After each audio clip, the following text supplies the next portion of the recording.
अब मैं रिएक्ट करने वाली हूँ ऑन द वीडियो आप किसके वंशज है by Manoj Muntashir Hindi poetry. So before I start, hello and I am Mrinali Nayak, welcome to my channel नखरे वाली मोना। और अगर आपने मुझे अभी तक सब्सक्राइब नहीं किया होगा तो please to subscribe my channel. So let's गो।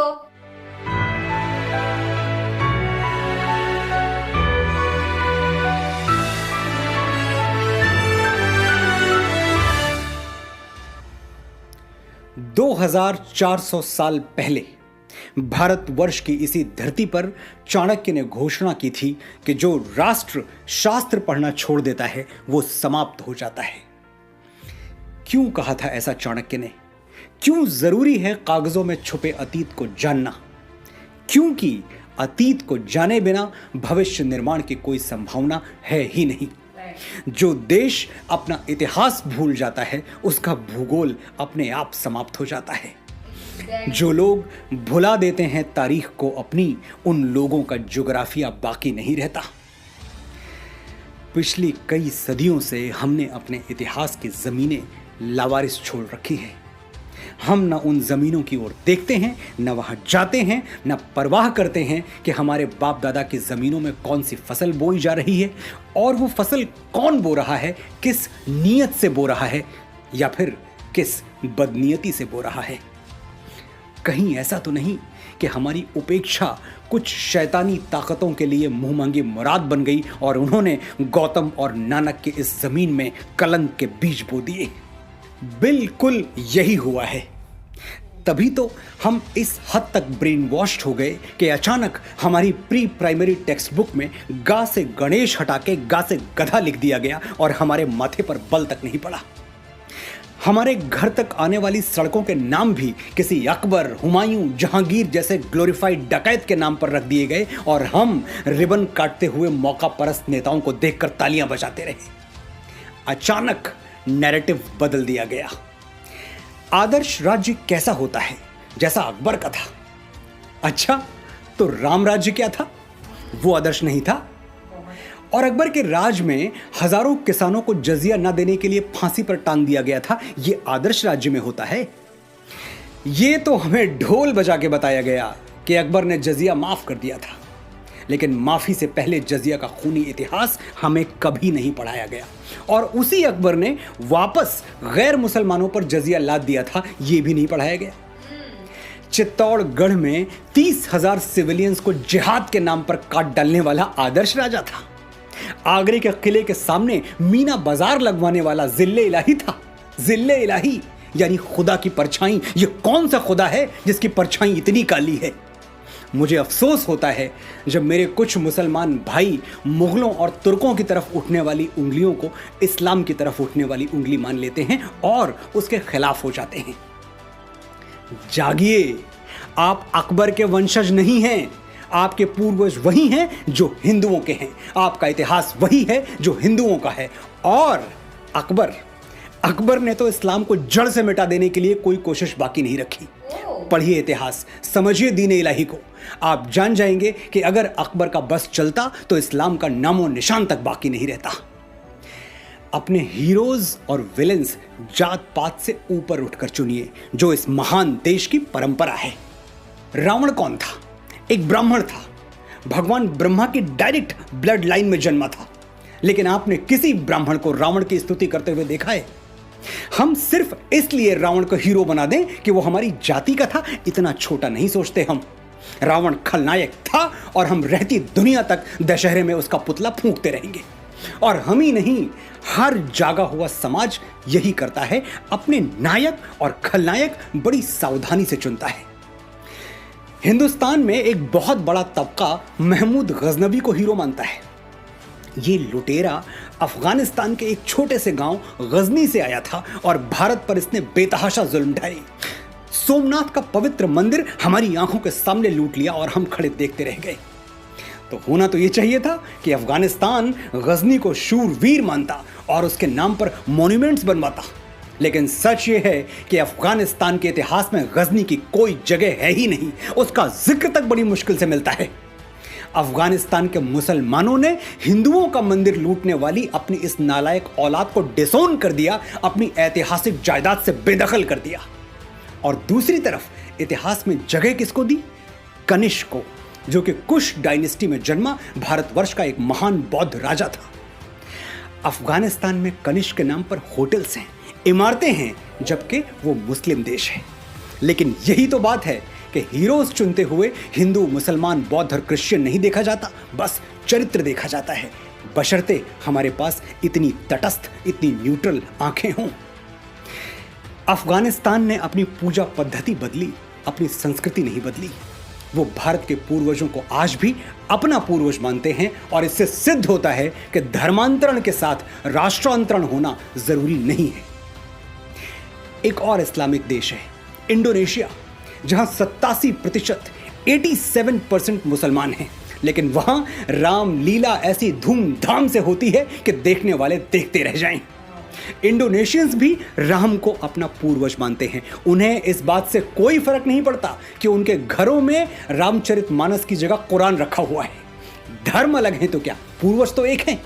ये बात जिस दिन मेरे मुसलमान भाइयों को समझ में आ गई, उस दिन हिंदू मुस्लिम एकता के झूठे और राजनीतिक स्वार्थ से लिप्त नारे गायब हो जाएंगे और सचमुच मन के धरातल पर, आत्मा के धरातल पर हम एक हो जाएंगे। वापस लौटते हैं उस बात पर जो मुझे चुभ रही है और आपको भी चुभनी चाहिए। हमें चीख चीख कर बताया गया कि मुगल अंग्रेजों की तरह लुटेरे नहीं थे। वो हिंदुस्तान की दौलत लेके कहीं 7 समंदर पार दूसरे मुल्क में नहीं गए, यहीं रह गए। ठीक है, तो मैं आपके घर पर अटैक करता हूं, कुछ लूट के अपने घर नहीं ले जाऊंगा, बल्कि आपके ही घर में कब्जा करके रह जाऊंगा और आपको, आपके परिवार को, जो कल तक उस घर के मालिक थे, अपना गुलाम बना के रखूंगा। आप मुझे हीरो मानेंगे? नहीं मानेंगे। तो मुगलों को हीरो क्यों मानते हैं और क्यों ऐसी कमजोर दलीलें देते हैं जिस पर हंसी आ जाए? एक और दलील है कि मुगलों की हुकूमत में 200 सालों तक कोई सिविल वॉर नहीं हुआ, इतनी शांतिप्रियता बनी रही। ये किसी ने नहीं बताया कि ग्वालियर के किले में मुगलों की तरफ उठने वाली आंखों में जलता हुआ सरिया घोंप दिया जाता था, तो बगावत की हिम्मत कौन करता? और ग्वालियर कोई अकेला किला नहीं है। मुगलों के शासन में ऐसे हजारों कंसंट्रेशन कैंप्स थे जो हिटलर के कैंप्स को शर्मिंदा कर दें। जिन आतताइयों ने तख्त को रिश्तों, नातों, मर्यादाओं और उसूलों के ऊपर रखा, हुकूमत के नशे में अपने बाप को कालकोठरी में ठूंस दिया, अपने ही भाइयों के गर्दनें उतार ली। अगर उनके राज में शांति बनी रही तो वो शांति ऐसी ही थी जैसे सद्दाम हुसैन ने इराक में बनाकर रखी थी या फिर किम जोंग टू ने नॉर्थ कोरिया में बनाकर रखी हुई है। ये दोनों नाम गूगल कर लीजिएगा, आपको मेरी बात समझ में आ जाएगी। ये मुगल और तो खैर कहीं भारतीय संस्कृति से प्रभावित नहीं हुए, लेकिन बाबा तुलसी की एक चौपाई का अनर्थ इन्होंने जरूर कर दिया। भय बिन होए न प्रीत, डर के बिना शासन नहीं चल सकता। बस ये भूल गए कि श्री राम ने किन परिस्थितियों में डर का सहारा लिया था। जब समुद्र हजारों विनतियों के बावजूद उन्हें लंका जाने के लिए, अपनी प्राण प्रिया सीता को रावण के चंगुल से छुड़ाने के लिए रास्ता नहीं दे रहा था, तब राम विवश हो गए थे बल प्रयोग के लिए। विनय न मानत जलधि जड़, गए 3 दिन बीती, बोले राम सकोप तब, भय बिनु होए न प्रीति। राम ने साम्राज्य विस्तार के लिए कभी भय का सहारा नहीं लिया। राम राज्य में रहने वालों के लिए राम की घोषणा क्या थी जानते हैं? राम राज्यवासी त्वम प्रोचिरस्व ते सिरम, न्यायार्थम युद्धस्व सर्वेषु समम कर, परिपालय दुर्बलम विधि धर्मम वरम, प्रोचिरस्व ते सिरम, राम राज्यवासी त्वम। You live in Ram's kingdom, hold your head high, fight for justice, treat all as equal, protect the weak, know that dharma is above all। Sir उठा के जियो, निर्भय होके जियो, ये राम राज्य है।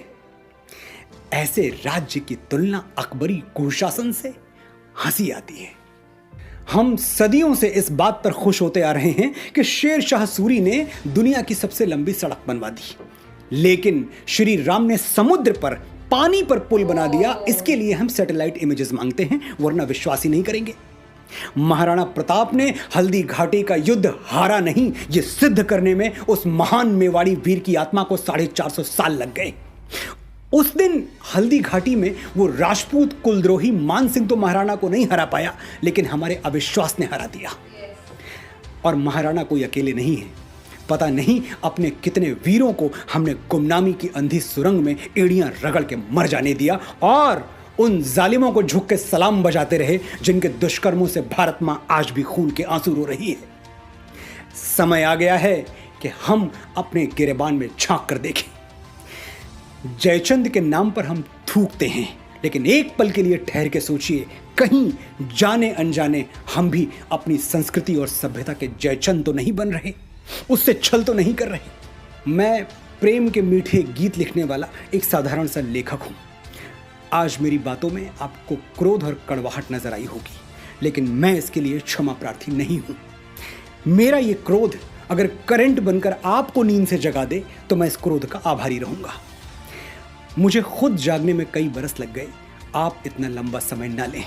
मेरे अनुभवों से सीखें, सच्चे इतिहास के दबे हुए स्वर गुंजायमान करें, अपने बच्चों के लिए सही आदर्श, सही नायक छोड़ें, झूठे नायकों के मुखौटे उतार के फेंक दें, अपनी विरासत को माथे से लगाएं और इस धरती माँ का ऋण चुकाएं जहां मैं और आप बीज बन के फूटे हैं और एक दिन राख बनकर समा जाएंगे। जय भारत, जय भारती। माय गॉड, क्या वीडियो था। अगर आपने मिसअंडरस्टैंड नहीं किया होगा video, it is not against a particular caste, religion और एनीथिंग एज सच।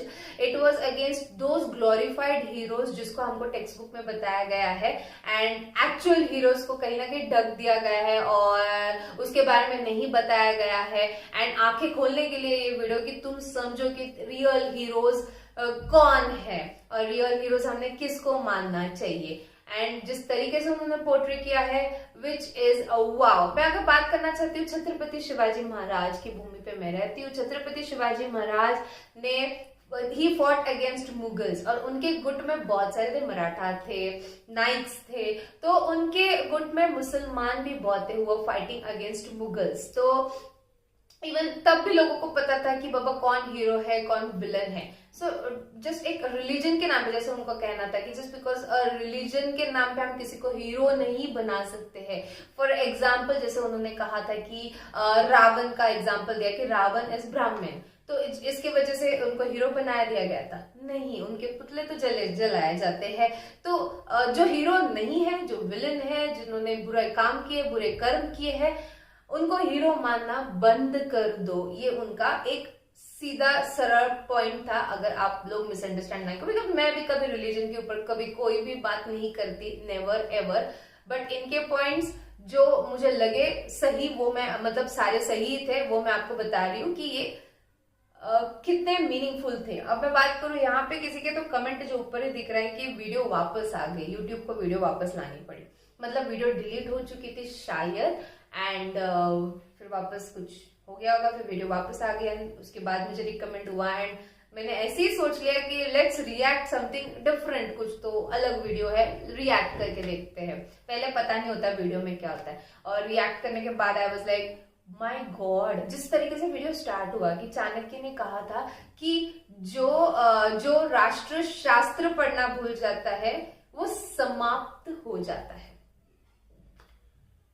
ओह डीप, एग्जैक्टली। और उन्होंने जिस तरीके से ये भी कहा कि अगर हिस्ट्री में, या फिर कुछ लोग कहते हैं, मैंने बहुत बार सुना है ट्विटर वगैरह पे कि कुछ लोग कहते हैं कि मुगल इस देश को अपना देश मानते थे, इसलिए वो यहाँ से लूट के कुछ लेके नहीं गए, उल्टा यहीं पे रह के इसी को और मतलब ये सारी कंस्ट्रक्शन वगैरह जो कुछ भी है वो किया है।